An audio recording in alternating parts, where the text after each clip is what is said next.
నవ్వుడు గల నటివాని అద్భుత కార్యములో నా యేసుక్రీస్తు వారు ఈ వ్యక్తిని స్వస్థపరచటానికి ఆయన వానిని ముట్టాడు, వాని నాలుకను ముట్టి అని వ్రాయబడినది. యేసు ప్రభు వారు చేసిన ఈ అద్భుతానికి ఆయన పాటించినటువంటి పద్ధతి చూసినట్లయితే నాలుకను ముట్టాడు అని వ్రాయబడింది. టచ్ చేశాడు యేసు ప్రభు వారు.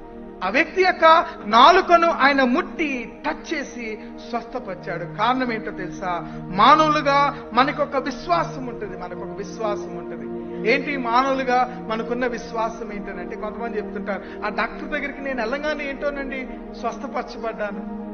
ఎందుకండి అలా ఏమోనండి, ఆ డాక్టర్ గారు నేను వెళ్ళగానే ఆయన టచ్ చేయంగానే ఆటోమేటిక్ గా నా జ్వరం తగ్గిపోయిందని.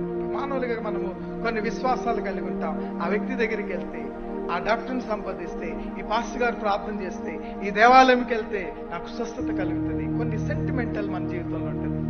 యేసుక్రీస్తు ప్రభు వారు ఆ వ్యక్తిలో ఉన్నటువంటి విశ్వాస జీవితంలోని ఆంతర్యాన్ని గ్రహించాడు. ఆ వ్యక్తి అనుకుంటుండొచ్చు తన మనసులో, యేసుక్రీస్తు ప్రభు వారు వచ్చి నన్ను గాని నా నాలుక గాని ముడితే బాగుండు అని అనుకున్నాడు.